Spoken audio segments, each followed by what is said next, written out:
And since this is the last speech that I will give as president, I think it's fitting to leave one final thought, an observation about a country which I love. It was stated best in a letter I received not long ago. A man wrote me and said, "You can go to live in France, but you cannot become a Frenchman. You can go to live in Germany or Turkey or Japan, but you cannot become a German, a Turk, or Japanese. But anyone from any corner of the earth can come to live in America and become an American." Yes, the torch of Lady Liberty symbolizes our freedom and represents our heritage, the compact with our parents, our grandparents, and our ancestors. It is that lady who gives us our great and special place in the world. For it's the great life force of each generation of new Americans that guarantees that America's triumph shall continue unsurpassed into the next century and beyond. Other countries may seek to compete with us, but in one vital area, as a beacon of freedom and opportunity that draws the people of the world, no country on earth comes close. This, I believe, is one of the most important sources of America's greatness. We lead the world because, unique among nations, we draw our people, our strength, from every country and every corner of the world. And by doing so, we continuously renew and enrich our nation. While other countries cling to the stale past, here in America, we breathe life into dreams, we create the future, and the world follows us into tomorrow. Thanks to each wave of new arrivals to this land of opportunity, we're a nation forever young, forever bursting with energy and new ideas, and always on the cutting edge, always leading the world to the next frontier.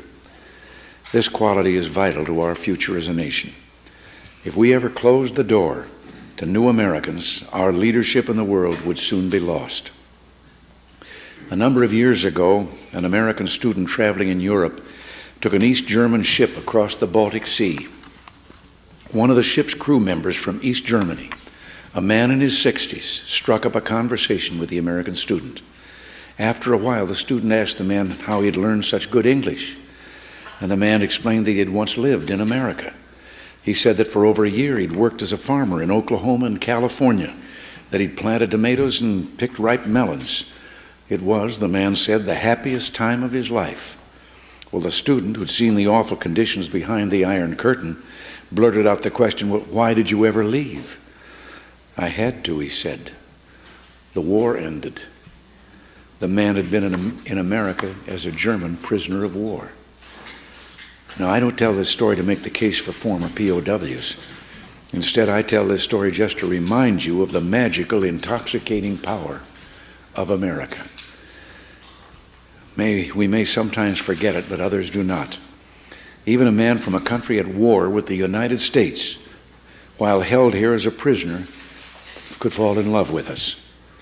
Those who become American citizens love this country even more.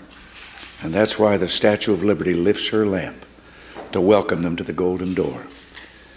It is bold men and women yearning for freedom and opportunity who leave their homelands and come to a new country to start their lives over. They believe in the American dream, and over they make it come true for themselves, for their children, and for others. They give more than they receive, they labor and succeed, and often they are entrepreneurs. But their greatest contribution is more than economic, because they understand in a special way how glorious it is to be an American. They renew our pride and gratitude in the United States of America, the greatest, freest nation in the world, the last best hope of man on earth.